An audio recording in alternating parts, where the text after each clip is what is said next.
안녕하십니까. 반갑습니다. 오늘 또 우리 마이폴 학교에 와서 우리 박광근 이사장님 모시고 우리 미래 교육에 관한 그런 이야기들을 또 나눠보도록 하겠습니다. 자, 오늘의 주제는 우리 그 이사장님 전공이기도 한 네. 수학. 네, 그리고 수학. 또 수학에 네. 관련돼서 이제 굉장히 궁금하신 부분들이 많거든요. 또 네. 우리 지금 입시적으로도 현실적으로도 이게 수학이 거의 입시에서 결정적인 역할을 지금 문이과 뭐 상관없이 그렇죠. 그렇게 네. 하고 또 이제 저도 그런 얘기 많이 하는데 사회 나와서도 입시에서도 뭐 거의 절대적인 비중을 차지할 뿐만 아니라 사회 나와서도 수학이 안 되면 직업의 반이 날아가는 뭐 그런 이제 문제이기도 하고 여러 가지 이제 고민이 많은 또 어렸을 때부터 지금 대부분 다 학습지 안 하는 가정 없으실 것 같은데요. 아이들 학습지 뭐 시키면서 수학을 좀 잘했으면 하는 그런 바람들도 있고 이제 그런 여러 가지 제일 이제 관심이 많은 이제 분야이기도 해서 제가 우선 어떻게 보면 수학 전문가이기도 하고 또 새로운 어떤 수학적인 그 미래를 대비하는 그런 수학적 사고력을 기르기 위해서는 어떻게 해야 되는지 그런 부분도 조금 같이 좀 정리를 해서 한번 이야기를 나눠보는 시간을 갖도록 하겠습니다. 전반부 때는 이제 우리 좀 AI 시대의 어떤 수학 교육의 어떤 방향성 그런 걸 좀 얘기를 하고 또 오늘은 좀 실질적으로 또 이제 대부분 이런 혁신 교육이나 뭐 대안 교육을 선택하지 않는 일반 평범한 가정에서도 아이들 수학 교육을 어떻게 시켜야 될지 우리 내신이나 수능 대비 또 이제 어렸을 때 뭐 수학적 사고력을 기르기 위한 어떤 방법들, 로드맵 그런 것도 조금 보편적인 얘기를 하고 좀 마무리는 또 이 근본적인 대안이 될 수 있는 또 미래를 대비하는 핵심 진짜 역량이 연산 능력인지 아니면 진짜 수학적 사고력인지 그런 걸 길러주기는 어떻게 해야 되는지 이런 방향으로 한번 이야기를 나눠보도록 하겠습니다.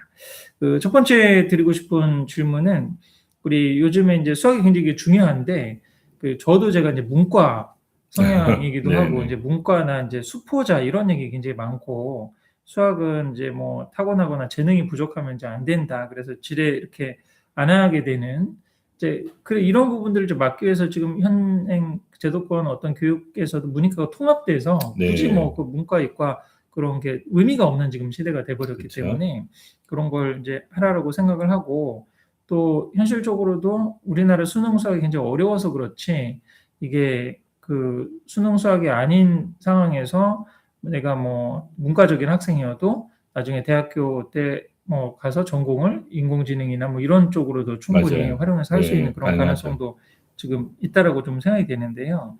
그래서 이제 어떻게 보면 이렇게 수학적 재능이 없다. 나는 문과니까 수학 안 된다. 좀 이런 학생들도 수학적 사고력을 좀 키우고 또 미래에 왜 좀 어떤 방향으로 사실 이제 진짜 중요한 게 빠른 시간에 정확하게 문제 푸는 그런 능력보다 수학적 사고력을 하고 논리적으로 사고하는 그런 게 또 수학의 어떤 핵심이라고 할 수 있지 않습니까? 좀 그런 상황에서 보편적으로 인공지능 시대에 좀 수학이 갖는 의미가 뭐고 우리가 좀 어떤 역량을 길러야 되는지 좀 말씀을 해주실 수 있을까요? 네. 일단 뭐 수학이 두 가지 측면이 있는 것 같아요. 다른 과목하고 좀 차별화되는 부분은 뭐냐면 이제 지식적인 측면이 있겠죠. 그죠? 예. 그래서 어떤 지식 그 수학의 어떤 개념이라든지 뭐 수학에서 사용되는 어떤 도구들이 또 다른 분야에 어떻게 또 활용되고 하는 그런 이제 근본적인 이제 그런 아주 기초 과목으로서의 지식적인 측면이 있고 또 하나의 측면은 이제 사고력적인 측면이 있죠. 그래서 지식은 다 알고 있지만 실제로 수학 문제로 이제 환원이 됐을 때는 하루 종일 고민해도 못 푸는 문제들을 얼마든지 수학은 만들어낼 수 있거든요. 근데 다른 과목은 잘 그렇지는 않은 것 같아요. 다른 과목은 그래도 물론 이제 뭐 이렇게 그 과학 과목의 일부 과목은 상당히 어려운 건 있겠지만은 그렇지 않은 대다수의 과목들은 그래도 내가 어떤 지식이 있으면 어느 정도 추론 능력을 가지면 대부분 해결할 수 있는데 수학은 내가 다 알고 있는데 몇 날 며칠 고민해도 안 풀리는 문제들을 얼마든지 낼 수가 있어요. 예. 근데 이런 것들이 사실 수학의 어려움인데 반면에 그런 거를 또 잘하게 됐을 때 효과는 굉장하거든요. 예. 그래서 그런 효과가 결국에 단순하게 이제 수학으로만 끝나는 게 아니라 어떤 모든 분야에 영향을 줘요. 예. 그래서 수학적 사고가 잘 되면 다른 과목의 공부에도 굉장히 이제 긍정적인 뭐 효과가 생기고 뭐 그래서 뭐 저는 수학은 잘하는데 뭐 언어가 안 돼요. 뭐 이런 아이들 간혹가다 있어요. 뭐 저는 뭐 국사가 안 돼. 그거는 안 해서 안 되는 거예요. 사실은 예, 해서 안 되는 건 아니고요. 네. 예, 보통은 이제 관심이 없고 재미가 없어서 안 하다 보니까 저도 암기 과목 되게 싫어했기 때문에 잘 못했는데 예, 그럼 관심이 없어서 못하는 것 뿐인 거거든요. 예, 그래서 어찌됐거나 이제 수학적 사고는 AI 시대에도 여전히 굉장히 중요하다라는 거예요. 네. 예. 맞습니다. 그래서 수학적 사고력을 기를 수 있는 그런 이제 큰 그림은 이제 그렇게 그려야 되는데 현실적으로는 지금 내신 1등급, 뭐 수능 수학 뭐 1등급 또 상대평가이기 때문에 4% 안에 재수 삼수 하는 친구들하고 경쟁을 맞아요. 해서 빠른 시간 내에 그 30문제를 푸는 이 경쟁에서 네. 누가 이기느냐 이렇게 싸움이 귀결되는 거, 결론이 귀결되는 것 같고 또 그걸 위해서 요즘 가장 큰 수학에서 이슈는 이제 선행, 네. 적정 선행을 어느 정도 선행을 하지 않으면 이제 못 따라간다. 네. 뭐 그런 공포들이 굉장히 많기 때문에 어렸을 때부터 좀 지나친 양적 선행에 이렇게 매몰되는 그런 부분이 있는데 그거 이전에 사실은 이제 그런 이제 이런 이슈들 표현해서 뭐 지금 우리 같이 라이브 하시는 분들은 채팅창에 또 관련해서 수학 관련해서 궁금하신 거 현실적으로 지금 당장 알고 싶은 거 한번 올려주셔도 이따가 또 답변도 같이 드리도록 하겠는데요.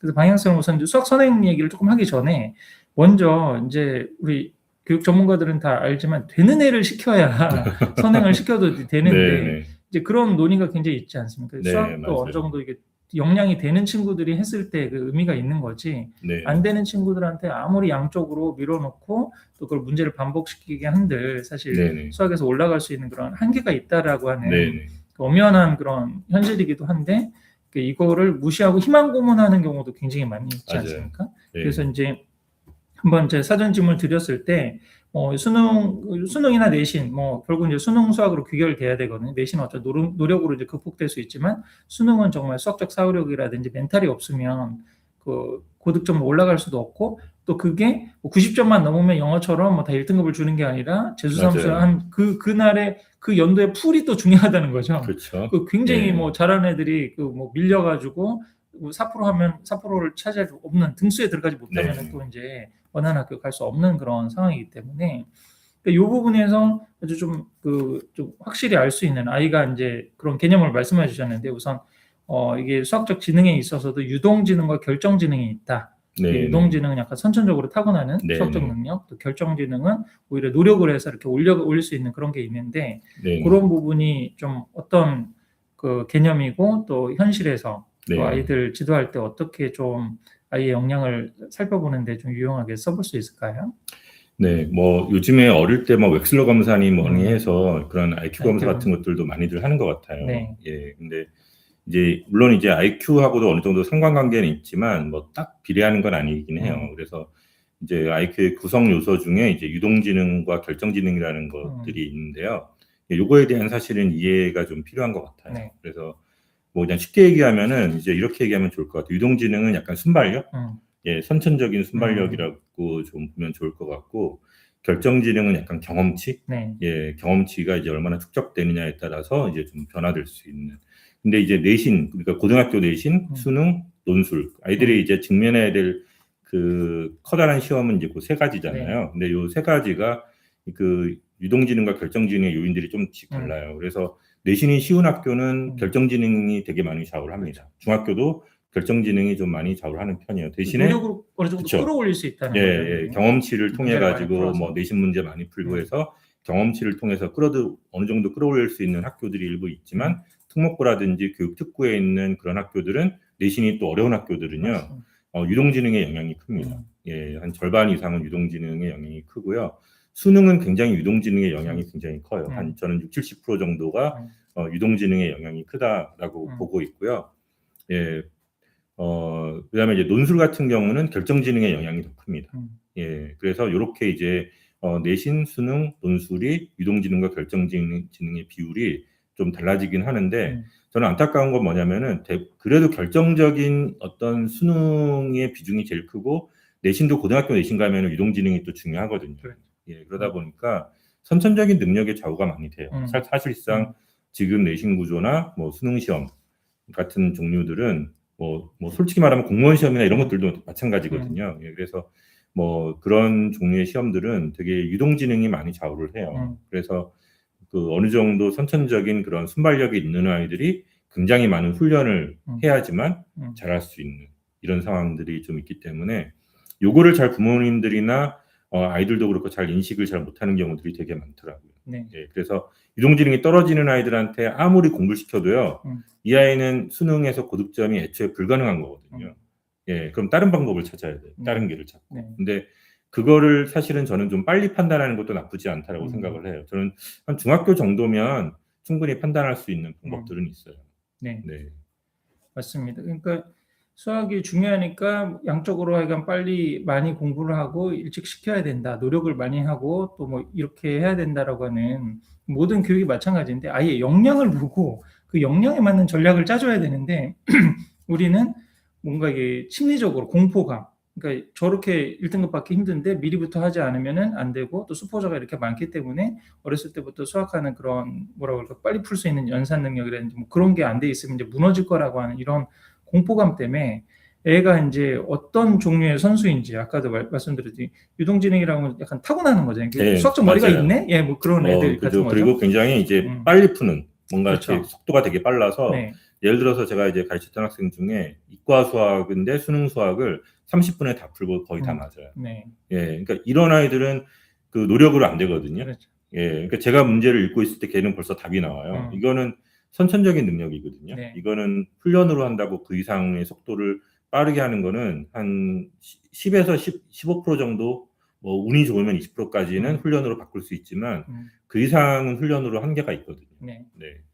그래서 이 부분을 저도 이제 사실 공부머리 테스트에다가 좀 구체적인 테스트 하나 알려드릴 텐데 공부머리 테스트 같은 걸 해가지고 뭐 예를 들어서 중학교 내신 문제라든지 수능 문제 같은 경우를 중학생 같은 경우 이제 수능 아까 역량이 굉장히 중요하기 네. 때문에 그 수능 지능이 아까 선천적으로 타고나는 어떤 수학적 감각이라든지 아니면 특히 공간지각 개념, 뭐 삼각함수 이상으로 넘어가면은 그런 부분이 있으면은 없으면 풀 수 없는 그런 부분들이 있기 때문에 아이의 역량을 봐야 되는데 지금 중학교 같은 경우는 특히 이제 언어 능력이 좋거나 그런 친구들 같은 경우는 중학교 수학이 그렇게 막 어려운 수준은 아니잖아요. 반복해서 네, 하고 그렇죠. 양쪽으로 하면 아까 네. 이제 결정지능 네, 늘리면 네. 점수를 올릴 수 있는 거기 때문에 이게 거품 실력이 굉장히 많거든요. 그렇죠. 어떻게 보면 그러다가 이제 고등학교 가서 삼각함수 나오기 시작하면서 이제 무너지고 네. 아무리 많은 양쪽으로 이제 공부를 인풋을 넣어도 그 결과가 이어지지 않는.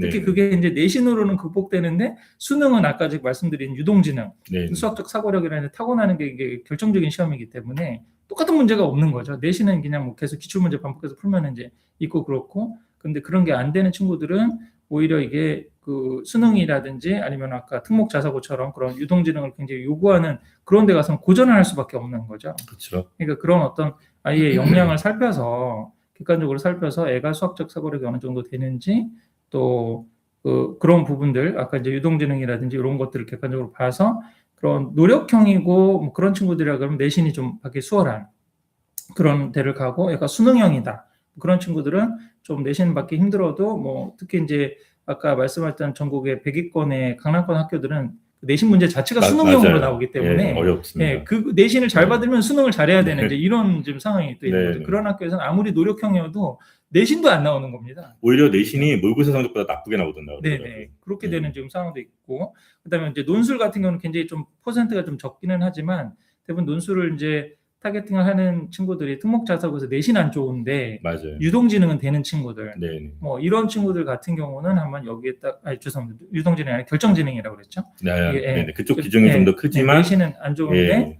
약간 오히려 자기가 노력으로 한번 같은 유형 문제를 계속 반복해서 풀면서 하면은 이제 아무래도 수능 최저가 많이 안 걸려 있다. 그러면 이제 한번 역전을 할 수 있는 그런 기회들도 있다는 거죠, 사실은.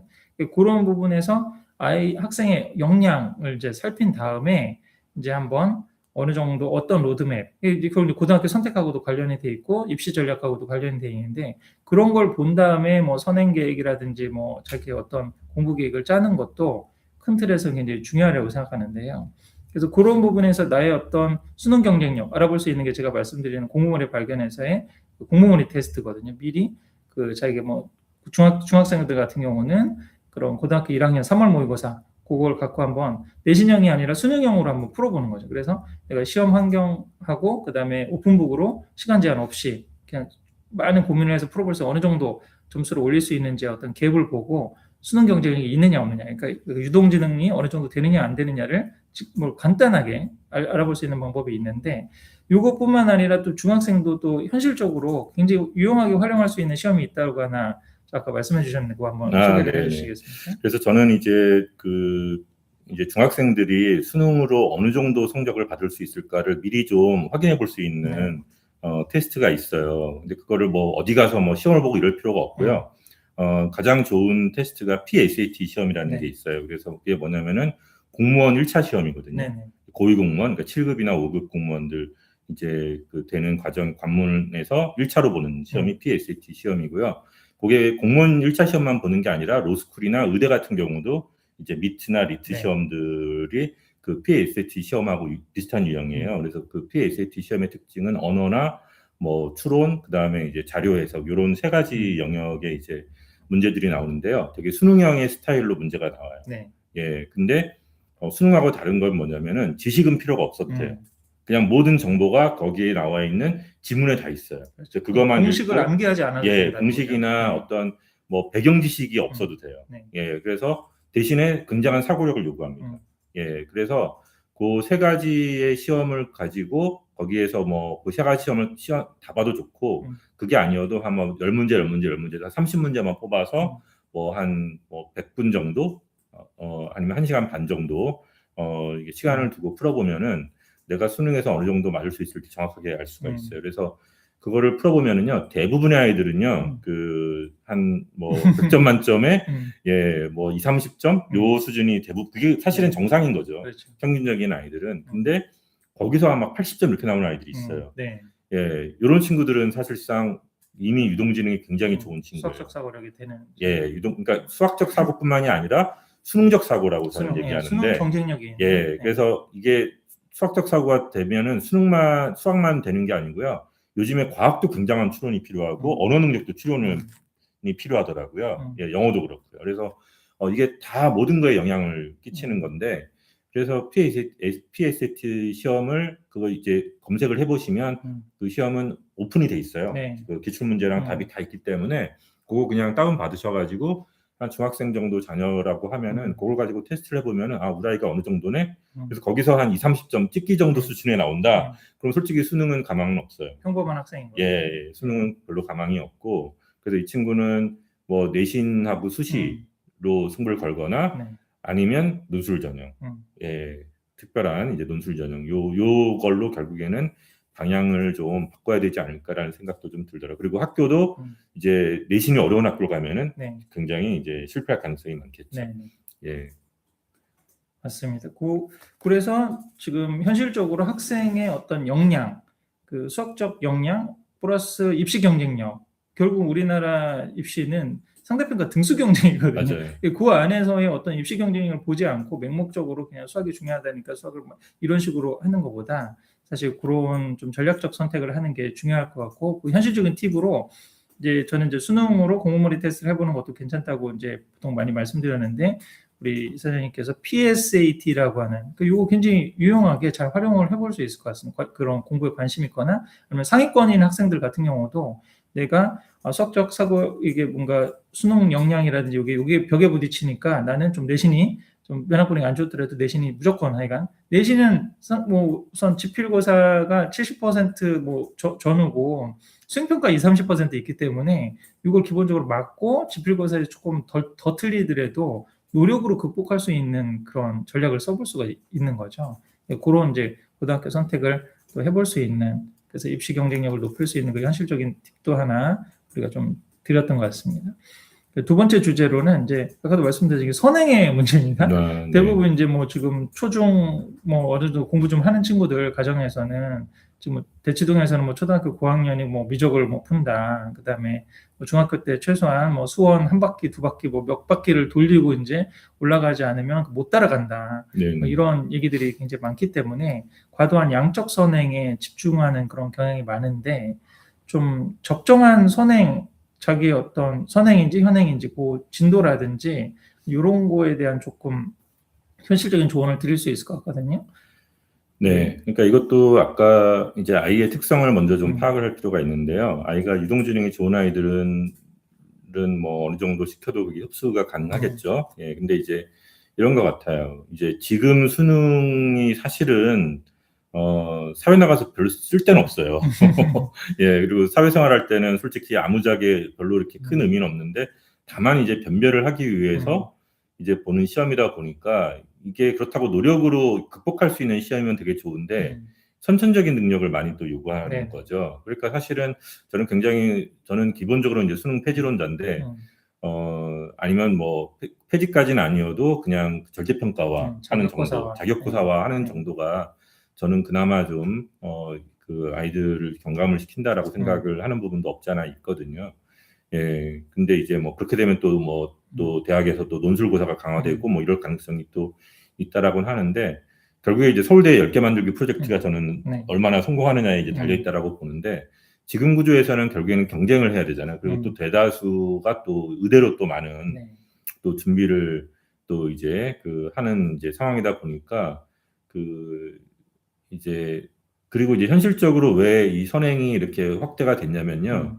이게 이유가 있어요. 예, 현실적인 이유는 뭐냐면 수능이 유형화돼 버렸어요. 그러니까 예전에는 그러니까 그래도 초기 중기까지는 이제 수능이 그래도 참신한 문제들이 많이 있었어요. 그래서 한 번도 보지 못한 신유형이라 그러죠. 새로운 참신한 문제들이 좀 많이 등장을 했다 그러면은 지금은 이제 수능의 역사도 좀 오래됐고, 오래됐고 그 수능에 출제한 문제들이 이제 그동안 이제 출제가 되면서 이제 이게 유형으로 분류가 되다 보니까 이제 새로운 수능 문제들도 어떤 문제들이 있냐면은 그 난이도 조절 때문에 굉장히 이제 그 문제들이 많이 발생을 하다 보니까 이 난이도 조절에서 굉장히 실패에 대한 두려움이 있어요. 왜냐면 이제 어찌됐거나 이제 공무원들이잖아요. 예, 또 그래서 그러다 보니까 되게 보수화가 돼요. 그러다 참신한 보니까 문제를 못 내는 예, 거예요. 참신한 문제들은 자꾸 이제 커트 당하고 결국에 기존에 있었던 문제들에서 문제 풀에서 좀 유사하거나 조금 변형되거나 거기서도 꼬아내고 예, 그리고 이제 변별을 해야 되니까 요즘에 또 수능 문제가 어떤 특징이 있냐면요. 이렇게 직선적으로 문제가 풀리질 않아요.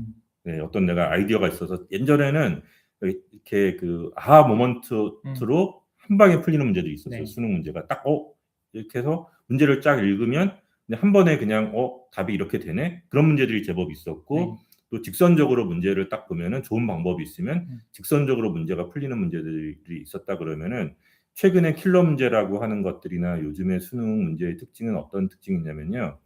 그 좋은 아이디어나 좋은 방법이 있다고 딱 풀리는 문제들이 아니에요.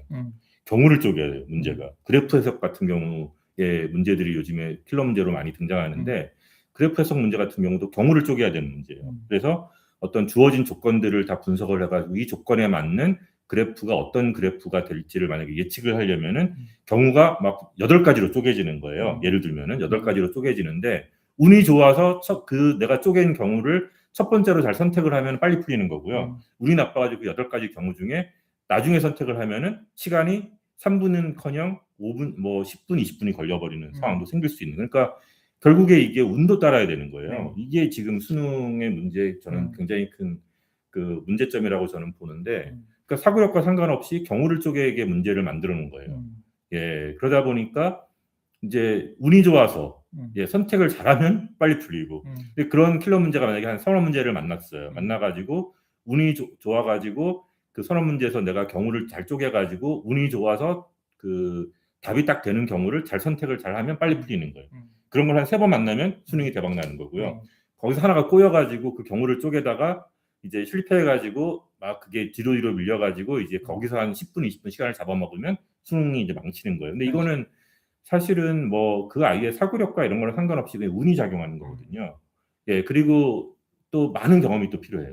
이걸 하다 보면은 이런 스타일의 문제들을 많이 풀면서 경우를 어떻게 하면 좀 더 빠르게 쪼개고 그중에 내가 조금 더 답이 될 만한 거를 어떻게 최적화할 건가를 경험치가 많은 아들한테도 유리할 수밖에 없는 거예요. 이러다 보니까 결국 선행을 더 계속해서 앞당기게 되고 예, 그 악순환이 계속되는 거예요. 결국 이제 죄수의 딜레마에 빠지는 거거든요.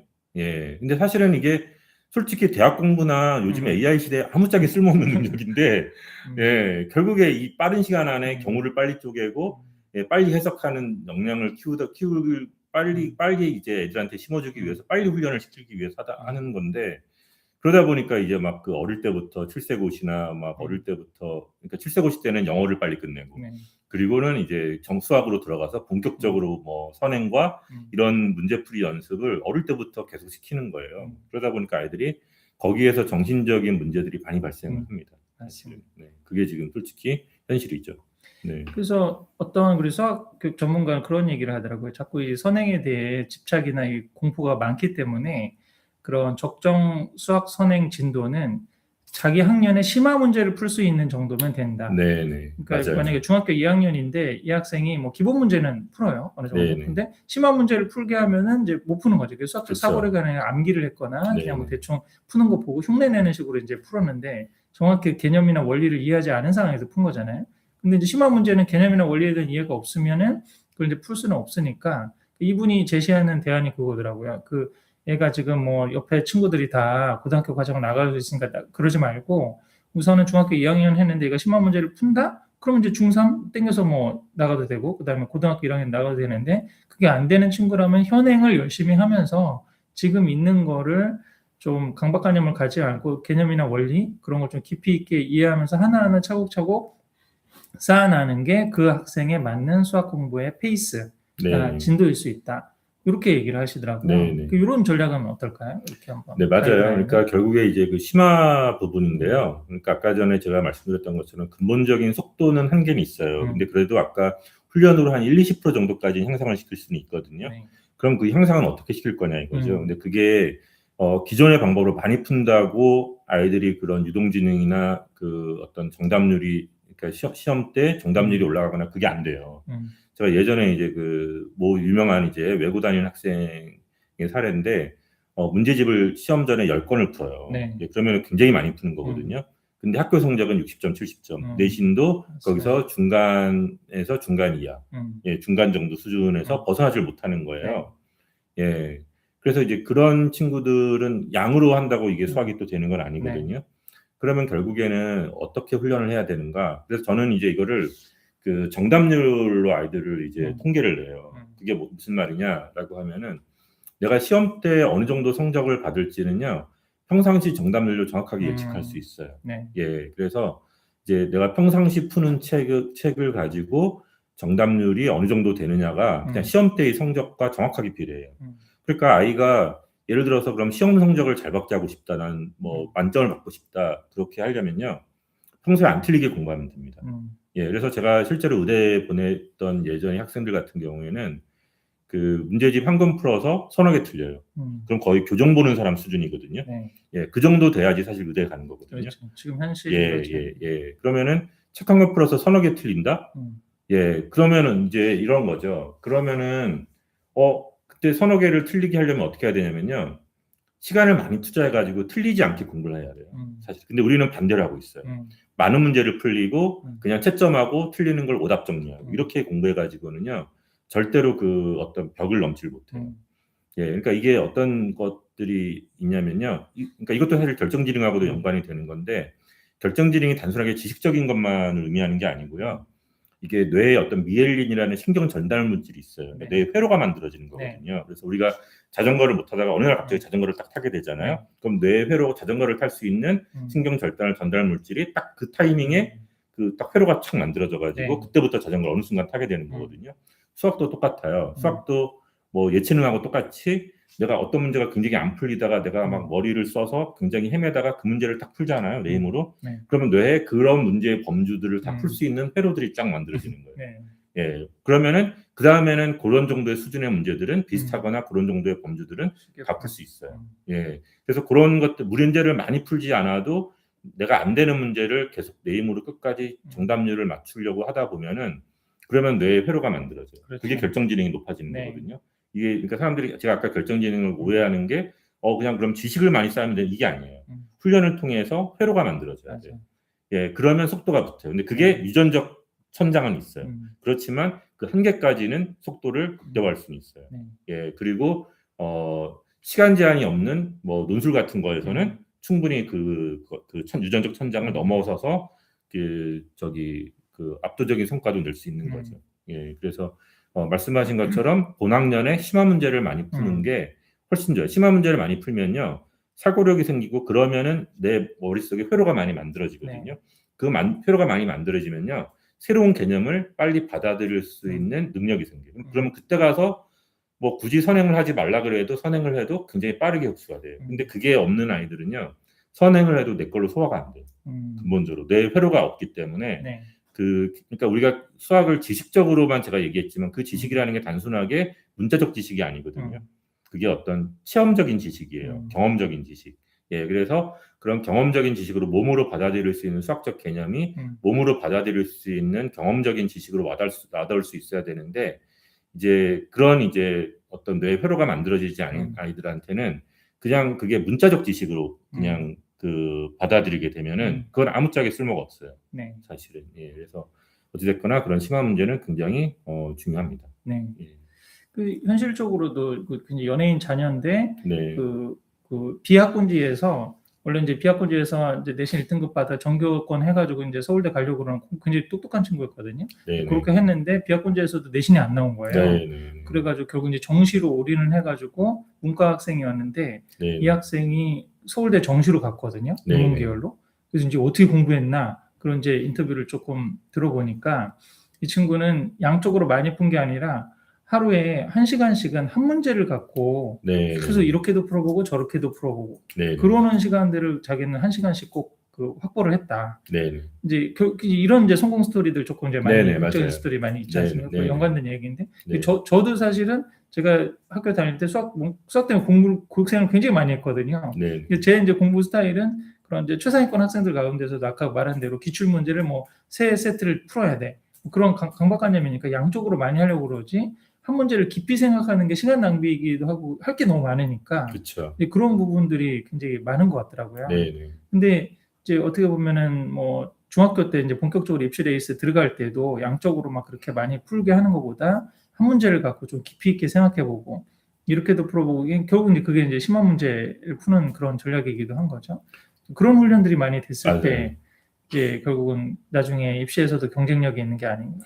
그러니까 이제 이게 현실적으로 왜 심화 문제를 푸는 게 어렵냐면요, 진도는 계속 나가잖아요. 그러니까 그러니까 이렇게 적용을 하면 돼요. 그러니까 문제집에 있는 거라든지 그러면 이제 뭐 학원에서도 뭐 숙제를 주거나 과제를 준다고 하는데, 사실은 그런 이제 그 문제를 많이 주고 그냥 무조건 다 풀게 하는 학원은 좋은 건 아니에요. 네. 예, 그런 데는 사실은 다니면 안 되고요. 끝까지 풀게 하는 곳을 다니는 게 필요해요. 그래서 진도는 나가더라도 문제수를 줄이고 적게 풀고 끝까지 풀게 하는 게 중요해요. 그래서 뭐 문제집에 있는 문제를 만약에 아이가 좀 속도가 느려요. 그러면은 뭐 3의 배수만 풀게 하거나 뭐 5의 배수만 풀게 하거나 뭐 이런 식으로, 아니면 뒤에 좀 어려운 문제들, 예, 쉬운 문제 딱 기본 개념 문제 몇 개랑 뒤에 어려운 문제만 딱 풀게 한다거나, 그래서 적은 문제를 차라리 충분하게 풀기 위해서 다 맞게 하는 전략이 중요해요. 그래서 그렇죠. 제가 그 수능에서 예전에 이제 말씀하신 서울대 4등급 한 4, 5등급 정도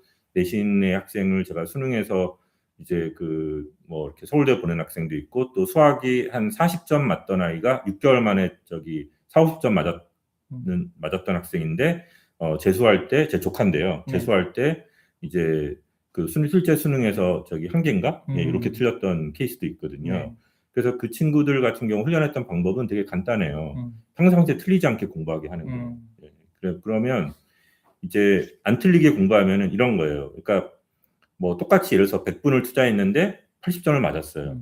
예, 그리고 거기에 100점 맞는 아이가 있어요. 그러면 걔의 사고력 차이는 우리는 그냥 20%만 더 노력하면 되지라고 생각을 많이 해요. 근데 그게 아니거든요. 80%에서 100점을 맞으려면요, 한 몇 배의 시간을 투자를 해야 돼요. 네. 5배에서 10배, 뭐 심지어는 10배도 시간 투자를 해야 될 수 있어요. 그 안 되는 20%의 문제를 더 풀기 위해서 뭐 한 5배, 10배의 시간 투자를 사실 해야지만, 근데 그렇게 해야 되는 이유는 뭐냐면요, 그게 내 사고의 맹점이에요. 내 사고력이 거기가 딱 부족한 부분이거든요. 이거는 결국 훈련을 통해서 어떤 사고의 네트워크를 만들어야 돼요. 근데 이거는 결국에는 내 힘으로 끝까지 그걸 풀게끔 이제 시간 투자를 해야 되는 거예요. 그렇죠. 예, 그래서 문제수를 줄이고 끝까지 푸는 연습을 하고 정답률을 올리게 훈련을 해야 돼요. 이러면 수석해요. 나중에 수석도 할 수 있고, 내신에서도 뭐 굉장히 이제 뭐 그 아이가 뭐 특별하게 어떤 지능이 아주 낮지 않은 정도라고 하고 그냥 평범한 정도의 이제 IQ를 가진 학생이라고 하면은 지금처럼만 공부를 하면은 웬만한 시험에서 뭐 그 뭐 만점 맞고 이런 거는 음. 조금 뭐 시간 내에 푸는 거는 어려운 경우는 생길 수는 있어요. 그 아이의 이제 상황에 따라서는. 그렇지만 그렇지 않은 경우에는 충분히 어느 정도 고득점은 맞는 것들은 가능할 수 있다라고 봅니다. 예. 저도 자주 얘기하는 게 양적 선행보다 질적 몰입이 중요하다. 네네. 수학 공부에서도 사실 그게 되면 좀 지수함수처럼 이렇게 처음에 뭐 속도도 늦고 많이 안 푸는 것 같지만 나중에 이렇게 맞아요. 상승하는 그게 되는데 네네. 지금 거의 네. 이렇게 하다가 꺾어지는 맞아요. 꺾어지게 만드는 지금 선행이고 네네. 네. 또 현실적으로도 이제 뭐 조언을 드리면 대치동이나 이런 데서도 저희 학원에서도 이제 그런 방향으로 하고 짜려고 그래도 옆에 학원들이 막 경쟁을 그렇게 하고 맞아요. 여기서는 몇 바퀴를 하고 벌써 예, 뭐몇 여기는 문제를 풀었다, 예, 뭐 미적분을 뭐, 예, 나간다, 뭐천 뭐 문제를 풀었다, 뭐 이러니까. 이런 식으로 경쟁이 예. 붙어버리니까 나름대로 소신이 있는 수학 선생님도 그러면 세 문제를 뭐 일주일 동안 고민해가지고 몇 문제 해가지고 수학적 사고를 해주려고 그래도 과외를 해도 그런 현상이 나타나거든요. 맞아요. 그전에 우리 학원 그랬더니 이제 어머니가 컴플레인 하신다는 네, 거예요. 네, 네. 왜 애한테 세 문제밖에 안 줬냐고. 네, 네. 지금 뭐 선생님 이거 따라가려고 그러면은 지금 뭐 몇 학년 과정인데 몇 학년 하려고 그러면 하루 일주일에 한 100문제씩은 줘야 네. 이거 얘가 연습을 해서 늘지 않겠느냐. 그러니까 이런 이제 우리나라 교육의 또 한계인 거죠. 이게 네. 전문가들의 얘기보다 네. 주변에 그런 좀 노이즈가 되는 얘기들이 너무 많기 때문에 나름대로 중심을 잡고 하려고 해도 주변이 너무 그런 분위기에 휩싸여서 좀 중심을 못 잡는 경우도 좀 많이 있는 것 제가 같습니다. 뭐 한 가지 사례를 들자면은 예전에 중학교 학생 그룹이에요. 이제 4명의 학생의 그룹이 있었는데 그 4명의 학생의 그룹들이 뭐 그 4명이 다 우수한 아이들은 아니에요. 예, 그 중에 한 명은 제 조카도 있었고 그다음에 이제 또 한 명은 약간 오히려 좀 둔하다고 약간 네. 좀 생각이 좀 느리고 둔하다고 했던 학생이고 한 명은 여학생이고 예, 또 한 명은 그나마 그 친구가 조금 나았던 친구고 이렇게 4명이 이제 그룹으로 이제 어떤 거를 했었냐면요. 그 일주일에 한 문제씩 푸는 거예요. 예, 일주일에 4명씩 머리를 싸매고 네. 한 문제씩 풀게 한 거예요. 예, 매주 한 문제씩. 예, 그 주에 못 풀면은 다음 주에 연장되는 식으로 될 때까지 푸는 거죠. 네. 예, 그래서 그때 어떤 거를 예를 들었었냐면 이런 것까지도 연습을 해봤었는데 뭐 이렇게 정다면체 있잖아요. 정다면체 면들이 연장이 됐을 때 공간을 몇 개로 나눌까? 뭐 이런 거 가지고 연습을 해봤어요. 그래서 예를 들어서 뭐 정육면체 같은 경우는 우리가 27개로 쉽게 나눠지잖아요. 공간이 그 정육면체의 면들을 다 확장하면은 전체 공간이 27개의 영역으로 나눠지잖아요. 정육면체는. 근데 만약에 그게 정면체는 그래도 애들이 쉽게 다 맞춰요, 누구나. 근데 사면체만 해도 어려워요. 네. 예, 사면체만 해도 잘 상상 안 되시죠. 사면체만 해도 공간을 몇 개로 나눠지는지 상상하기 쉽지 않거든요. 네. 그게 이제 실전은 15개인데요. 이제 그게 아니라 이제 사면체 정도가 아니고요. 예를 들어서 뭐 정12면체다. 예. 아니면 정8면체다. 정8면체가 면들이 연장됐을 때 공간을 몇 개로 나눌 것인가. 정12면체를 그 연장을 했을 때 공간을 몇 개로 나눌 것인가. 예, 이런 거를 제가 이제 중학교 때 애들한테 시켰었거든요. 그게 엄청난 공간 지각력도 필요하고요.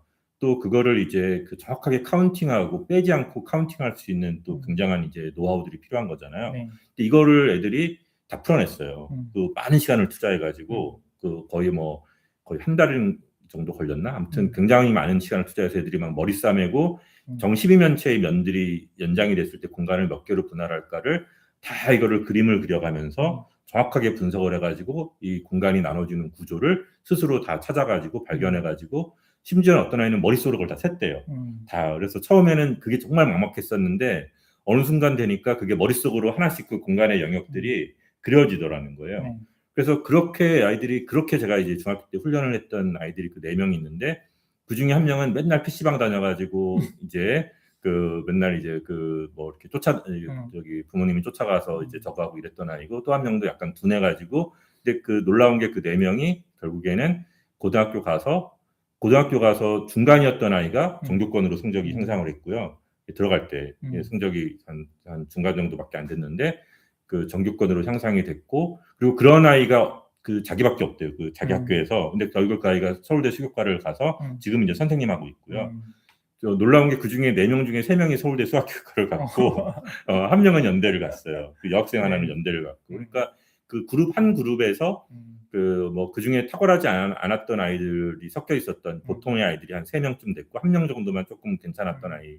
그러니까 보통의 아이들 그룹에서 그 정다면체를 가지고 공간을 어떻게 분할할까를 머리 싸매고 그거를 해결했던 그 그룹의 아이들이 나중에는 그런 성과들이 나오더라고요. 보니까. 예, 그래서 그런 것들이 시간 낭비가 아니고요. 그게 사고의 어떤 역량을 극대화하는 거거든요, 사실은.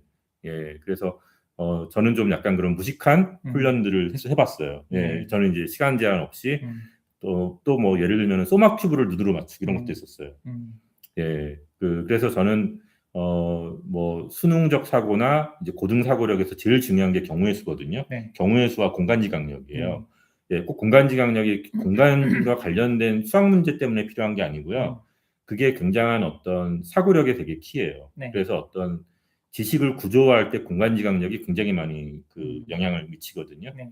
예, 그래서 경우의 수하고 공간지각력을 훈련할 수 있는 방법들이 아까 그 정다면체로 공간을 분할하는 거, 아니면 소마 큐브를 눈으로 맞추기 이런 것도 있었어요. 그래서 소마 큐브를 가지고 애들하고 이렇게 아까 그 네 명이서 이렇게 넷이서 이렇게 쭉 둘러 앉아가지고 소마 큐브를 딱 놓고 그다음에 문제를 주는 거예요. 네. 예, 문제를 주고 머릿속으로 맞추는 거예요. 머릿속으로 딱 맞춰가지고 되는 친구가 손을 들면 한 번에 맞추는 거예요. 실패하면 그 학생은 이제 뭔가 기회가 박탈되거나 해서 이제 그런 식의 게임을 한 거예요. 근데 그걸 해보잖아요. 네. 아이들이 다 머릿속으로 다 맞춥니다. 예, 다 맞춰. 시간이 좀 걸리더라도 아이들이 다 해내요. 근데 그렇게 하면 아이들이 머리가 엄청 아픈데 그게 엄청나게 이제 그 아이들의 어떤 그 사고력을 극대화할 수 있는 좋은 방법들이거든요. 그래서 그렇게 했던 아이들이 결국에 나중에는 그 뭐 특별하게 문제를 많이 푸는 내신 공부라든지 수능 공부를 하지 않고서도 굉장히 나중에 좋은 성과들을 많이 냈던 것 같아요. 네. 이제 그런 좀 수학적 깊은 사고를 할 수 있는 그런 사실 교육들이 어떻게 보면 초등교육 때, 이제 중고등이면 또 입시 쪽으로 가는 친구들은 또 그것 때문에 뭐 문제 푸는 양쪽으로 바빠서 하기 쉽지는 않고, 또 이제 대안교육 쪽으로 가는 친구들은 이제 수능하고는 좀 동떨어진 다른 걸 하기 때문에 뭐 필요는 없는데, 공통점으로 할 수 있는 게 그 초등교육 때 맞아요. 사실 그런 좀 창의적인 시도들이라든지 아이들의 수학적인 어떤 사고력이라든지 공간지각 능력이라든지 이런 감을 길러줄 수 있는 네. 그런 거를 하면 좀 좋을 것 같은데, 현실적으로는 지금 이제 연산이 굉장히 중요하다, 정확히 푸는 뭐 이런 걸 해서 아이들 학습지 풀게 하고 막 그런 게 많은데요. 이제 좀 현실적인 질문으로 유초등 수학 관련해서 제 아이들 지금 8살, 6살이거든요. 네. 저는 저희 집에서 네. 아이들을 따로 학습지를 지금 한 번도 안 풀렸고, 네. 제가 이제 하는 거는 초등학교 교과서인데 네. 약간 그거를 자기 학년에 좀 1학년 들어가기 전에 미리 교과서를 사서 네가 풀 수 있는 만큼 풀어봐. 네. 국어는 이제 어느 정도 뗀 상황이니까 읽으니까 본인이 조금씩 풀고 풀 수 있는 만큼.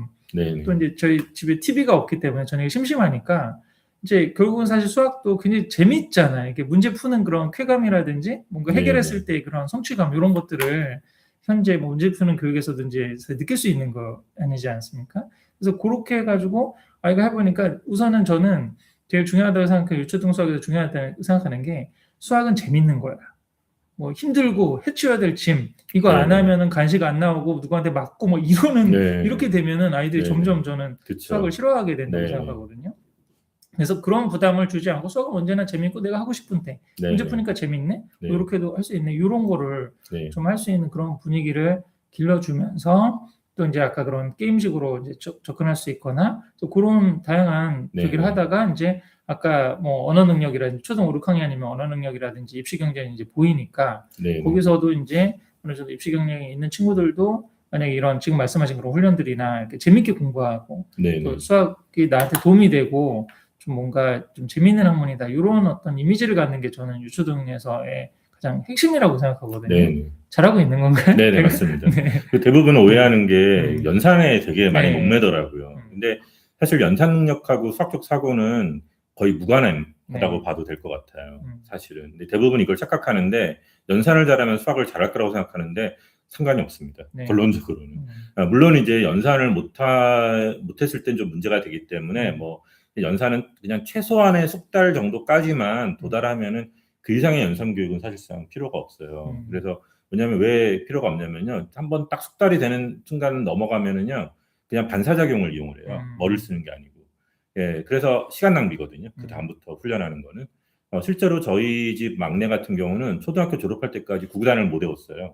예, 왜냐면은 이제 저희 집에서도 안 시켰고 또 담임 선생님도 물렁한 담임 선생님을 만나가지고 구구단을 외우지 않은 거예요. 그러니까 얘가 초등학교 때까지도 구구단을 안 외우더라고요. 예, 그러면 문제를 그러면은 뭐 이렇게 학교에서 그래도 뭐 그런 이제 형사법 같은 거 볼 때 어떻게 문제를 풀었냐 그랬더니 다 더하기로 풀었다는 거예요. 예, 그래서 곱하기 문제. 예, 7 곱하기 5면은 뭐 저기 7을 5번 더하는 거예요.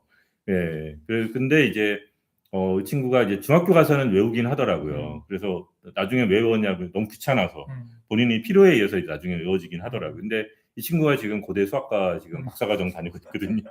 그러니까 이렇게 연산 그리고 뭐 제가 봐도 이렇게 막 속도가 빠르진 않았어요. 예, 대신에 진득하게 좀 푸는 건 있었어요. 예.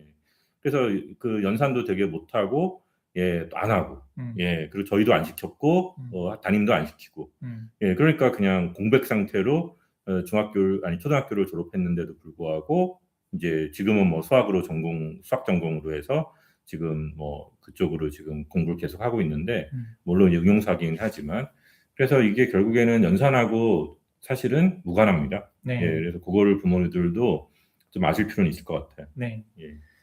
그전에도 한번 저도 그런 얘기 많이 하는데 연산 문제를 많이 풀고 학습지를 어느 정도 양을 채우는 그런 목표를 하기보다 오히려 좀 이공계에 있는 친구들도 수학에 관한 수학자에 대한 전기라든지 아니면 그런 수학에 관련된 그런 이야기들이 있지 않습니까? 그전에도 그 영재발굴단인가 나온 친구도 보니까 그 친구 뭐 문제집 푸는데 시간을 많이 안 쓰더라고요. 그 수학자에 대한 전기라든지 수학 개념이라든지 뭐 그런 책을 많이 읽고 이거 왜 이렇게 나왔지?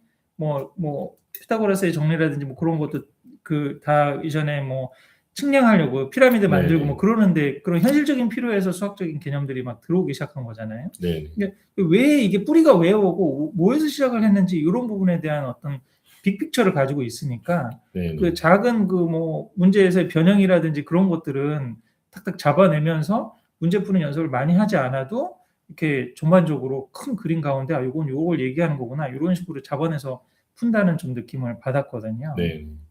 그래서 네.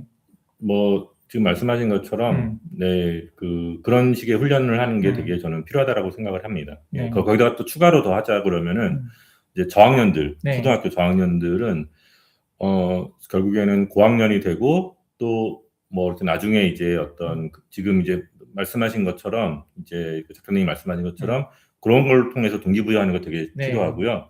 추가로 더 하면은 더 재밌게 결국 이제 수학을 접근해야 되잖아요. 그래서 재밌게 하면서도 사고력을 극대화할 수 있는 방법이 퍼즐이에요. 퍼즐.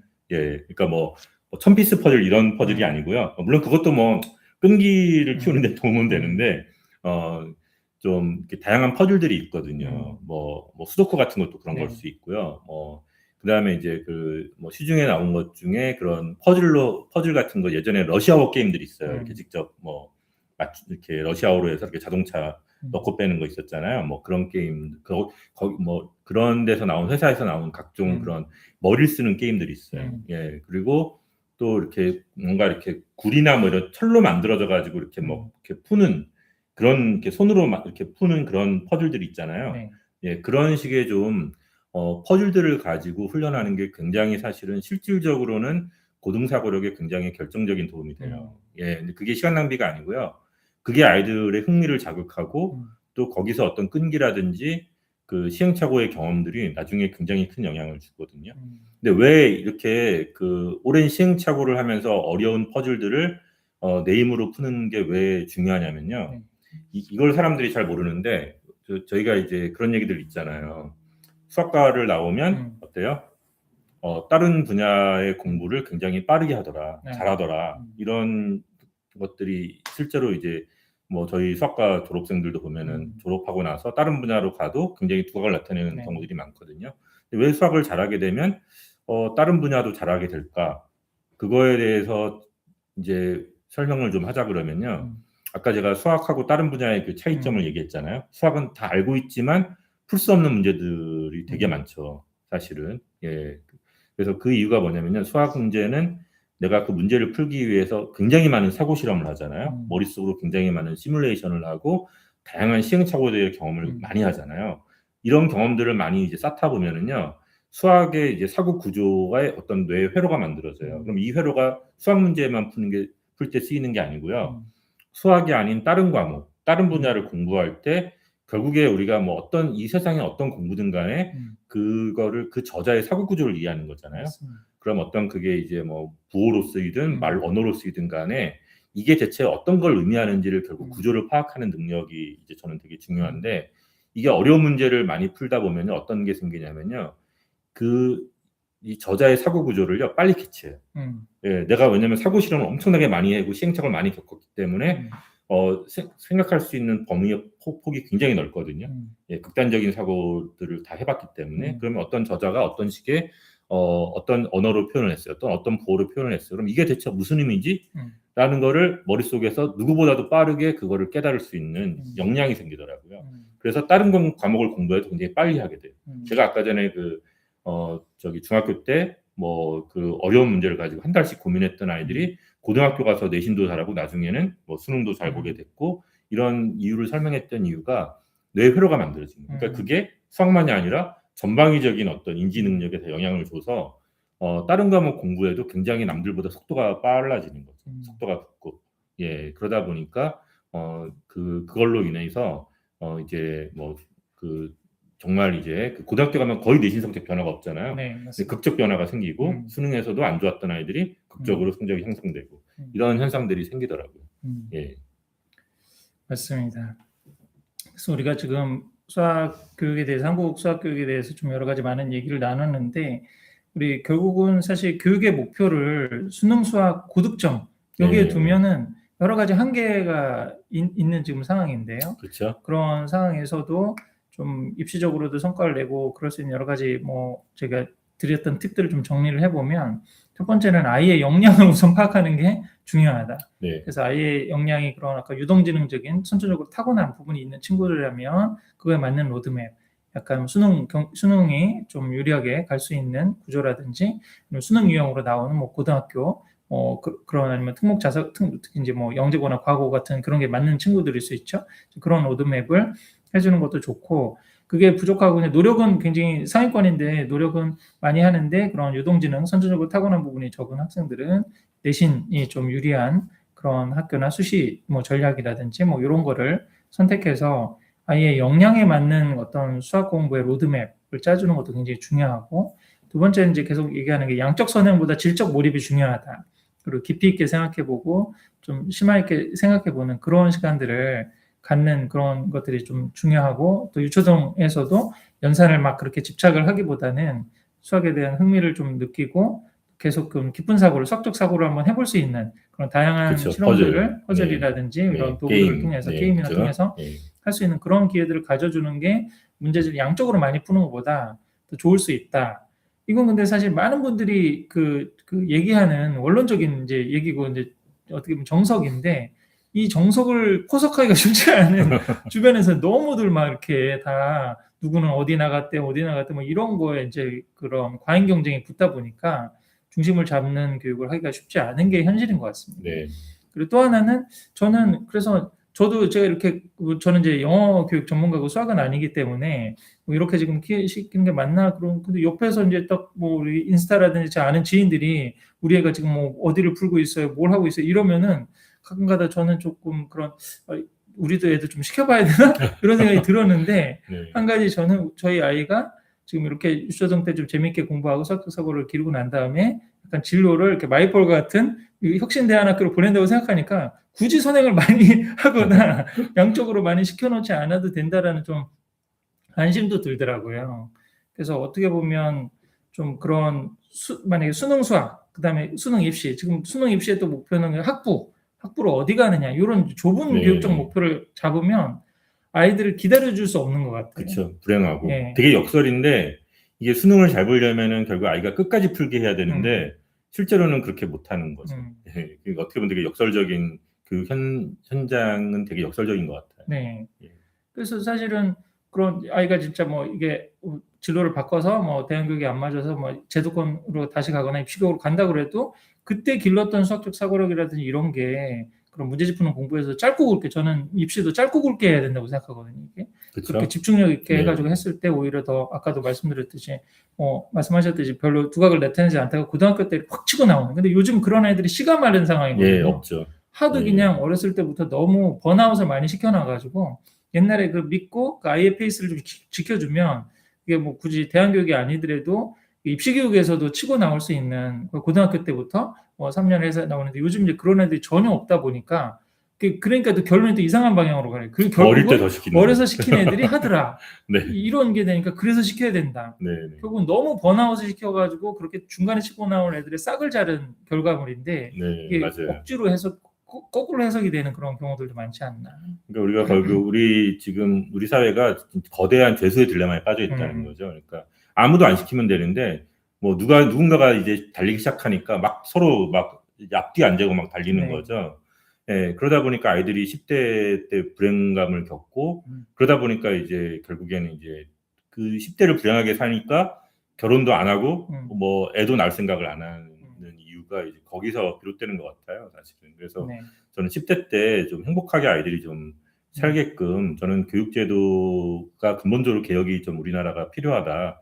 그리고 요즘엔 대학 무용론도 많이 나오고 있거든요. 네네, 그래서 요즘에 대학교도 AI로 어차피 그렇죠. 그냥 선생님 그 교수가 강의하는 거 AI로 녹음하고 또 AI로한테 다 분석 맡기고 AI로 과제하고 지금 다 그러고 있는 네. 세상에서 과연 대학 교육도 과연 현실과 지금 동떨어져서 지금 가고 있는 그런 상황에서 근본적으로 저는 더 교육 개혁이 더 많은 부분이 좀 필요하다. 그러니까 우리가 선진국이라고는 하지만 이제 여기서 우리가 이제 그 뭐 선진국의 지위가 계속 가는 건 아니잖아요. 그래서 우리가 인구도 줄고 있고 되게 위기인데 여기서 우리가 더 위로 치고 가기 위해서는 근본적인 교육의 변화가 좀 필요하다라고 봅니다. 그래서 저는 사실은 지금과 같은 수능, 내신, 뭐 이런 논술 같은 이런 식의 제도 자체가 저는 사실은 없어져야 된다라고 끊임없이 이제 주장을 하는 쪽이에요. 왜냐하면 저는 수능을 끝까지 해본 사람이잖아요. 네. 제가 애들 수능 지도나 뭐 논술 지도, 내신 지도를 거의 20년 동안 저도 이제 그 지도를 했었던 사람이기 때문에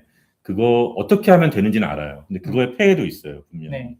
예, 그거의 폐해가 훨씬 더 심각하다라는 거죠. 예, 어떻게 훈련하면 되는지. 그러니까 저는 굉장히 이제 더 심각한 하드 트레이닝도 많이 시켜서 좋은 성과도 냈지만 별로 교육적이지 않아요. 네. 그런 것들이. 예, 그래서 그 근본적으로 아이가 행복하고 교육적인 방법으로도 얼마든지 아이들의 역량을 키울 수 있는 길들이 있음에도 불구하고 현재 이제 학교 제도나 이런 쪽은 학교라든지 뭐 수능이라든지 대학교 입시는 지금 그렇지 않은 방향이라는 거죠. 예, 그래서 좀 이런 것들이 구조적으로 결국 그 이제 구조적인 문제들, 그래서 뭐 서울대 10개 만들기 프로젝트로 해서 뭐 인서울권의 범위를 확 넓혀버린다거나, 예, 아니면 그냥 대학교를 평준화하고 실제로 대학원으로 경쟁을 시킨다거나, 예, 이런 식으로 저는 좀 사회 구조가 좀 많이 바뀌어야 되지 않을까라는 생각도 하고 있습니다. 네. 네. 지금 이제 우리 질문을 어렸을 때는 마이폴이나 아이비 학교 뭐 이런 대안 교육을 많이 시키고 그러는데 결국은 이제 중고등학교 올라가게 되면은 현타가 온다고 그러죠. 그 가서 뭐 그렇게 이제 어렸을 때 우리가 말했던 이상적으로 시켰는데 문제집 푸는 공부 들어가기 시작하니까 성적이 안 나오고 그래서 이제 학원 다니기 시작하고 또 이제 다시 이전의 패턴으로 가고 또 후회하는 그런 경우들이 많이 있는데 좀 어떻게 중심을 잡을 수 있냐 그런 질문이 하나 있었는데 이거는 지금 말씀드렸던 사실은 좀 이게 있는 것 같아요. 교육의 목표를 학부를 간다.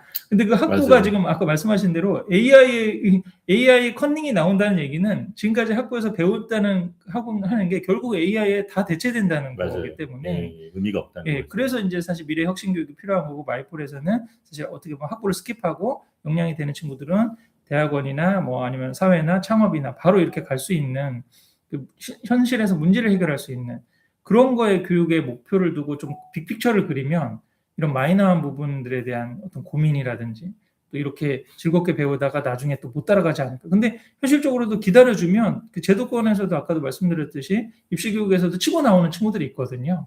아니면 그게 문제 푸는 양이 적거나 그러면 이제 재수를 한다든지 그렇게 해서 집중해서 하면 또 이렇게 성과가 나올 수도 있지 않습니까? 네. 그래서 그런 부분들을 한번 큰 그림을 그리시면 되지 않을까 싶고요. 두 번째는 이거 현실적인 질문인데 저희 그 마이폴 우리 지금 다녔던 졸업생 가정 그 부모님들하고 그 전에 한번 이야기를 나누니까 이제 우리 그럼 마이폴에 오기 위해서는 수학 쪽 공부를 어떻게 해야 되나요? 그러면 이렇게 해서 우선 몸 튼튼 마음 튼튼만 하면 된다. 그리고 오히려 그냥 번아웃 되지 않은 상태에서 자존감이 높고 내가 좀 뭔가 자신 있고 내가 관심 있고 그다음 호기심을 갖고 그렇게만 오면 이제 중고등 6년은 마이폴식으로 공부를 하면 뭐 이게 뭐 입시를 다시 가야 된다든지 문제 제기를 시간 내에 풀어야 된다 이런 부담이 없지 않습니까? 네. 그리고 저희 성적도 아이들은 어느 정도 문제를 안 풀죠. 그렇죠. 우리 학교 애들은 예. 거의 문제를 뭐 거의 풀지 않죠. 많이. 예. 이제 그래서 그런 부분은 이제 별로 할 필요 없다라고 이제 보통 생각하고 있었는데 그 어떤 한 분이 그렇게 얘기를 하시더라고요. 근데 그래도 어느 정도 그 좀 입시 뭔가 그 수학적으로 제도권 교육에서 하는 걸 해놓고 오면 나중에 여기서 문제 푸는 그 문제가 아니라 논문 쓰거나 그럴 때도 그런 거에서 내가 지수로가 필요했어요. 근데 그게 전혀 노베이스, 지로 베이스의 아이들보다 그거에 대해서 약간 그 이전에 그런 제도권 교육이나 사교육에서 많이 이렇게 문제 풀고 개념을 아는 친구들은 훨씬 더 빨리 그런 것도 할 수 있다. 뭐 이런 주장이나 좀 이야기도 있던데 이건 어떻게 꼭 생각하시나요? 그렇지는 않은 것 같아요. 네. 우리 학교에서 제일 좋은 성과 냈던 아이들은 그냥 초등학교 때 대안학교에서 온 애들, 예, 그냥 일반 대안학교에서 온 애들이 제일 낫고 그다음에 그냥 본학년 거 정도 그냥 뭐 그냥 기본적인 최소한의 그냥 개념 정도 숙지 정도만 하는 정도면은 충분한 것 같아요. 그러니까 뭐 아예 그냥 뭐 이렇게 뭐 이렇게 기본적인 것들 자체도 학교 공부에서 뭐 그 교과 정도에 있는 내용들 자체도 아예 그냥 백지인 경우는 와서 처음에 조금 뭐 당연히 조금 고전하겠죠. 예, 그 아이 출발점 자체가 낮으니까. 근데 뭐 그런 정도만 아니면 제가 봤을 때 큰 문제는 아닌 것 같아요. 어차피 저희가 일반적인 교과를 공부하는 게 아니기 때문에 예, 그런 거랑 별로 상관없이 이제 진행을 하기 때문에 별로 그런 부담은 가질 필요는 없는 것 같아요. 예, 오히려 저희는 그래서 맞습니다. 인성이나 태도를 더 훨씬 중요하게 생각하는 이유가 인간관계가 좋아야 돼요. 거기서 문제가 생기면 공부도 안 돼요. 사실 학업도 문제가 생기고 공부도 안 되고 그래서 오히려 저희는 인간관계가 얼마나 좋은지, 뭐 친구들과의 관계가 얼마나 좋은가, 부모님하고 관계가 얼마나 좋은가 이런 게 훨씬 더 중요한 것 같더라고요. 예.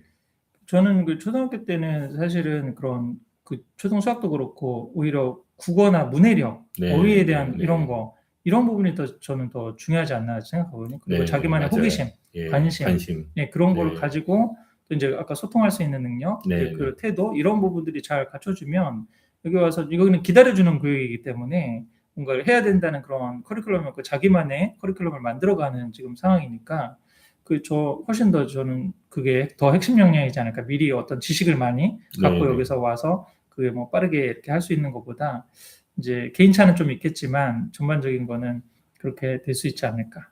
또 우리 지금도 우리 마이포월뿐만 아니라 이제 다른 우리 혁신적인 어떤 시도들을 하려고 그러는 그런 또 교육기관들이 많이 생기는 것 같더라고요. 그래서 이게 좀 더 많은 분들의 좀 선택지가 좀 될 수 있으면 넓어지는 게 좋죠. 교육적 기회는 저는 다양해야 된다고 생각하거든요. 예, 그래서 다양한 생각과 다양한 아이디어를 가진 저는 지금 AI 시대에 꼭 필요하다라고 봐요. 그래서 획일적인 이런 공교육이 아니라 다양한 어떤 철학과 다양한 가치관을 가진 학교들이 많아져야 되고 또 그거를 또 선택하는 아이들이 또 다양하게 많아져야지만 저는 앞으로 우리가 이제 선진국으로서 이렇게 우리가 리드할 수 있는 그런 이제 기회를 얻지 않을까라는 생각이 듭니다. 저는 기존의 제도권 교육은 우리가 중진국에서 선진국까지 끌어올리는 데까지의 시효는 저는 다 끝났다라고 봐요. 제가 최근에 또 좀 느꼈던 게 특히 제가 AI 스터디를 했거든요, 지난주에. 그래서 여러 가지 지금 AI 도구들을 이용해서 제 영어 교육이라든지 이런 거 현업에 적용할 수 있는 그런 걸 했는데 그거 가르쳐 주신 강사님이 자기 그 대학생 자녀들한테 이런 거 있으니까 이런 거에서 진짜 창업도 할 수 있고 수많은 일들을 할 수 있으니까 해봐라 가르쳐 주는데 관심이 없다는 거예요. 그러니까 지금 약간 AI 이쪽의 분위기는 뭐냐면은 10억짜리 비서가 생겼는데 그 비서한테 커피 심부름만 시킨다. 맞아요. AI한테 그냥 뭐 단순 물어보고 결국은 그냥 검색 기능 말고는 안 쓰는 친구들도 제법 많더라고요. 단순. 왜 그렇게 될 수밖에 없냐고 저는 생각하면 자기 안에 문제와 호기심이 없는 거예요. 그쵸. 문제를 해결할 수 있는 그 의지. 오히려 미래 시대에는 이게 더 중요한 거예요. 훨씬 중요하죠. 그래서 특히 이제 사실 저는 그래서 어떤 측면에서는 그 홀리 디스컨텐트라고 해서 거룩한 불만족. 이거 왜 이렇게 되지? 이걸 좀 개선해야 되지 않나? 내가 이거 불편한데 이걸 좀 고쳐봐야 되지 않나?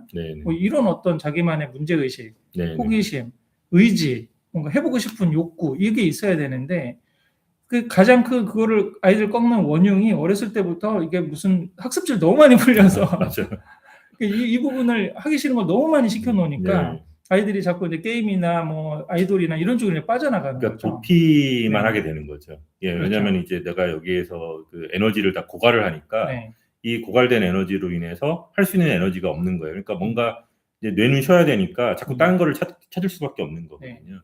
예. 그래서 어떻게 보면 지금 당장의 지금 수학 교육도 그렇고 인공지능 시대를 대비하는 전체적인 큰 그림에서도 그렇고 아이의 흥미와 관심사를 좀 지켜주고 자기가 뭔가 몰입할 수 있는 그런 경험들을 많이 갖게 해주면서 자기만의 호기심이나 문제의식 아니면 뭘 해보고 싶은 마음 그런 거를 살려주는 게 저는 지금 현실에서도 유초등 특히 이제 네. 유초등 앞으로 이제 좀 있으면 AGI가 나오고 ASI가 나오는 이런 시대로 지금 들어가는 시대에서 네. 좀 아이들이 인공지능을 도구적으로 사용하면서 더 행복한 삶을 살기 위해서는 그런 부분에 교육적 역량이 좀 더 쏟아져야 되지 않을까. 네. 근데 뭐 당장에 그런 어떤 현실적인 고민이 있다면 이런 우리 입시뿐만 아니라 뭐 우리 대안적인 것도 있으니까 한번 활용해 보셔도 좋지 않을까 싶습니다. 네. 우리 질문이 네, 마지막 하나 질문이 네, 말벌 학부모님들 어떻게 이탈이 일관되고 믿고 나가는 가운데 제도권을 빠지는 경우도 있는가? 근데 학부모님 성향은 좀 어떤가? 눈에 띄는 성과가 없어도 아이들을 좀 믿고 기다려 주시는 분들이 있는지 또 그런 부모님적인 부분이나 아니면은 그런 정서적인 부분 좀 말씀하시는 것 네. 같은데. 저희도 이제 처음에는 공부를 안 시켜가지고 많이 그만뒀어. 공부를 너무 안 시킨다고 많이 그만뒀었던 이제 시기가 있었는데 저희가 지금은 뭐 어느 정도 이제 졸업생들이 이미 이제 제법 배출이 그렇죠. 많이 이제 되고 있고 또 졸업생들 성과들이 이제 어느 정도 이제 자리가 잡히고 이제 좋다 보니까 지금은 그래도 이렇게 별로 이렇게 그 예전같이 이렇게 빠져나가는 부모들이 별로 없어요. 예. 예. 그래서 왜냐면 이제 보여진 게 있으니까. 네. 예. 그게 없을 때는 저희도 많이 힘들었죠. 맞습니다. 예. 그게 없을 때는 제가 아무리 이제 믿고 기다려라 이렇게 해도 눈에 보이는 결과가 없으니까 그때는 정말 많이 고전을 많이 했던 건 사실이에요. 예. 근데 요새는 그러진 않는 것 같아요. 네. 예. 이제는 선배들도 와서 또 아이들한테 또 내가 어떻게 공부를 했고 지금 뭐 대학이나 대학원 간 선배들이 또 어떻게 현재 잘 살고 있고 이런 것들을 이제 아이들한테 또 얘기도 해주고 하다 보니까 그런 것들이 어느 정도 이제 선순환 구조는 되고 있는 것 같아요. 예, 그래서 지금은 저희 부모님들도 어느 정도 이제 우리 학교의 교육적인 그런 뜻과 이상에 같이 좀 동참하는 예, 그런 분들이 그래도 좀 제법 이제 많이 좀 늘어나고 있다라고 보시면 될 것 같습니다. 그래서 이 역사와 전통이라고 그러죠. 그게 좀 대한교육 같은 경우는 취지나 소프트웨어는 굉장히 좋은데 하드웨어적인 거나 여러 가지 사실은 이런 또 부모님들의 어떤 피드백이라든지 여러 가지 이런 또 요소들이 있기 때문에 쉽지가 않은데 이제 10년을 버텼다는 거는 어느 정도 내구력이 생겼다는 거죠. 예, 그리고 12년째입니다. 그렇죠. 그런 어떤 또 이제 네. 선배들도 나오고 이렇게 되니까 그 이전에 이상적으로 될까라고 생각했던 게 되네라고 하는 지금 단계가 된 것도 저는 너무 감사하다고 생각하거든요. 그래서 이런 전통들이 잘 유지되고 또 이제 아무래도 그런 또 마인드나 그 이전에는 의심을 갖고 많이 접근하시는 분들이 많았다면 지금 이제 확신을 갖고 오시는 그런 가정들도 많기 때문에 저는 이게 가속도가 붙지 않을까 싶거든요. 네, 맞습니다. 그래서 또 이런 좋은 모델들이 생기면 다른 교육적이라든지 그리고 사실은 그러면 여기서 적응 못하고 제도권을 간들 대안이 없습니다. 사실은. 네, 훨씬 제가 보니까 저희도 이제 그만두고 이제 제도권에 간 경우가 있는데 훨씬 인생을 돌아가요. 네. 예, 뭐 더 재수 삼수하거나 뭐 훨씬 많이 돌아가면서 예, 성과도 이제 뭐 저희 졸업생에 비하면 좀 미비한 그런 경우들도 저는 많이 이제 사실은 봤어요. 네. 그렇게 해서 제도권에 들어가서 학부를 들어간들 학부가 취업이라든지 아이의 어떤 미래를 보장해 줄 수 있냐는 거죠, 사실. 네, 그게 지금의 좀 어렵죠. 예, 학부에서 지금 가르치는 대부분의 것들이 인공지능에 의해서 특히 이제 화이트 칼라 좀 그 이제 옛날에는 이론적으로 했는데 요즘에도 회계사 그 얘기 나오더라고요. 제가 이제 농담 삼아서 인공지능 회계사는 잠도 안 자고 하기 때문에 이제 밀린다 했는데 회사 뽑아놨는데 실습을 못 시킨다는 거예요. 아예 그냥 회계 법원에서 인공지능으로 다 대체하고 안 뽑으니까 자격증을 받고도 이제 실습을 못 나가는 이런 현실들이 지금 이제 그 전에 먼 미래인 줄 알았는데 이미 와버린 지금 미래가 돼버린 상황이기 때문에 이런 전반적인 걸 보시면 저는 더 확신을 가지시지 않을까 그런 생각이 들어요. 왜냐하면 이제 제도권의 어떤 우리가 이제 정상적인 루틴이라고 했던 그 시스템이 붕괴됐거든요. 예, 그래서 열심히 공부하고 열심히 공부해서 저기 좋은 학교 가고 좋은 학교 가서 또 좋은 직장 취업하고 이제 뭐 그다음에 이제 뭐 정년까지 가고 이런 어떤 우리가 생각했던 루틴했던 그 구조가 지금은 사실상 완전히 붕괴되어 있는 상황인데 아직도 그 미련을 못 버리거나 아니면은 그 과거에 사시는 부모님들이 계세요. 과거의 모습과 과거의 이제 시대에서 살고 계시는 분들이 계시는데 이제는 완전히 바뀌었거든요. 완전히 바뀐 게 뭐냐면 이제는 대학을 졸업해도 취업이 안 돼요. 맞습니다. 예, 졸업을 해도 취업이 안 되는 그런 이제 뭐 어떻게 좀 안타깝지만 그게 현실이고 이제 내년부터는 AI로 인한 그 가속화가 더 저는 심화될 거다라고 보거든요. 예, 그래서 왜냐하면 예전에 10명 뽑을 거 2-3명만 뽑아도 되거든요. 기업 입장에서는. 예, 그래서 요즘에 기업들이 이제 그 뽑을 때 이제 그 요구하는 그 역량이 AI 활용 능력이에요. 네. 그럼 AI 활용 능력을 요구한다는 건 뭐냐면 그 이제 뽑는 그 사람 보고 너 저기 뭐 5사람분 할 수 있어? 라고 그렇죠. 묻는 거랑 똑같은 거거든요. 맞습니다. AI 활용 능력은 딴 게 아니라 너 혼자서 5명분의 일을 할 수 있어라는 네. 거거든요. 예, 근데 AI 활용 능력도 이것도 하루아침에 되는 건 아니에요. 예, 맞습니다. 이것도 결국에는 내가 그 AI하고 끊임없이 다양한 AI도 활용하면서 끊임없이 내 안에 호기심을 가지고 발전해 보면서 AI를 통해서 발전하고 이런 경험들이 끊임없이 축적이 돼야지만 그 활용 능력도 생겨서 뭐 한 사람이 뭐 5명 보면 10명 몫을 하는 거지. 그런 거 제대로 안 하다가 갑자기 어느 날부터 갑자기 이제 뭐 저기 5명분 10명 몫을 해라라고 하면 그건 또 잘 안 되는 거거든요. 맞습니다. 예, 그래서 결국에는 이제 AI 활용 능력이 기업에서도 중요한 어떤 입사의 어떤 키가 된다는 얘기는 한 사람이 10명분의 일을 할 수 있느냐가 지금은 관건이라는 거죠. 예, 그런 세상이 되는 것 같아요. 맞습니다. 그 신입을 뽑지 않고 경력직을 뽑는다는 건데 그쵸? 그럼 거기서의 경험이라는 거거든요. 맞아요. 근데 지금은 사실 마이폴의 저는 장점이라고 생각하는 그 경험을 중학교 때부터 해본다는 거죠. 네, 자기 어릴 분야를 때부터 어떤 방향에서 그쵸? 시행착오를 겪어서 예, 2-3년 정도 시행착오를 내 방향으로 잡으면 거기서부터 그럼 인공지능을 쓰기 시작하면서 이 내가 하려고 하는 분야들을 했던 그 경험들이 있으면 지금은 중고등 6년을 대학이라 학부를 가기 위해서 다른 걸 다 포기하고 문제지를 빠르고 정확히 푸는 이 훈련을 시켰던 교육이 기존의 어떤 전통적인 패러다임이었다면 미래 혁신 교육은 경험의 그 기간을 빨리 당겨줘야 된다는 거죠. 네, 네. 빨리 좀 더 어릴 때 하고 예. 뇌가 말랑말랑할 때 그리고 네, 호기심과 관심이 있을 때 그걸 해줄 수 있는 건데 그게 억지로 하지 않고 자발적으로 그렇죠. 그게 중요하죠. 그리고 또 그게 시행착오를 겪을 수 있도록 기다려줄 수 있는 네. 그 플랫폼과 생태계가 저는 이 마이폴과 같은 미래 혁신 교육 모델에 저는 있다라고 네. 생각하거든요. 뭐 저 같은 그런 생각을 가진 학교들이 많아져야죠. 그렇죠. 앞으로도. 예. 그러니까 그렇게 와서 그게 노움이 되니까 여기 와서는 그런 게 당연한 거네. 네. 그다음에 여기 시행착오를 겪으면서 내가 관심 있는 분야를 인공지능에서 이것도 해보고 저것도 해보고 이렇게 가서 경험이 한 5-6년 되면 이 사회 나가거나 대학원에 가거나 그러면 이미 이 분야에서 5-6년을 한 친구가 되는 거예요. 그렇죠. 예. 그러면 이제 유경험자가 되는 거죠. 그렇죠. 그러면 이제 기업이 뽑아주는 경력직의 요건에 부합하는 거죠. 나이는 어리지만. 그러니까 저희가 재밌는 에피소드 하나가요. 저희 졸업생 하나가 원래는 졸업생 중에 이제 대학원을 가려고 중간에 이제 그 회사를 가서 인턴을 하다가 회사에 붙잡혀서 바로 그냥 취업이 바로 돼버린 거예요. 네. 예. 그런 케이스도 있더라고요. 네. 예. 이게 지금 어떻게 보면 이상적이라고 할 수도 있지만 대부분의 뭐 세르게이 브린이라든가 창업자들, 뭐 마이크로소프트 빌 게이츠도 그렇고 대부분 그런 경우잖아요. 네, 학부 가서 자기는 맞아요. 배워가면서 하려고 그랬는데 이게 문제 해결 능력이 바로 되고 사회에 효용이 되니까 이거 학부 굳이 이거 학부를 디플로마를 받을 필요가 없네. 네. 그러니까 이런 단계가 가장 이상적인 거죠. 네, 어떻게 네, 보면은. 네. 그런 어떤 자기가 문제 해결 능력을 갖추기 위해서 학부 교육이 필요하다고 생각했는데 지금은 이제 점점 그렇지 않은 시대가 되고 있다.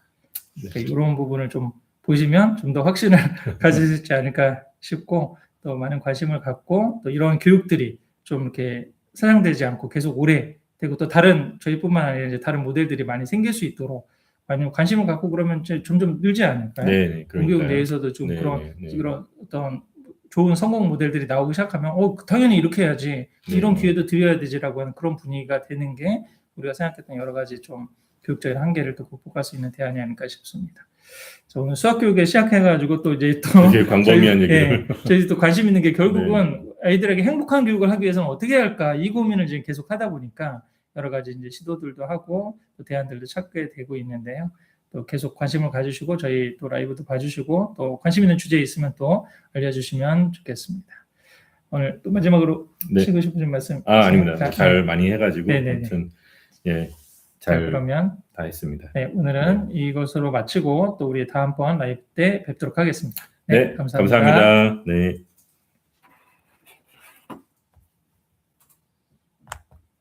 네, 감사합니다. 종료. 네. 네.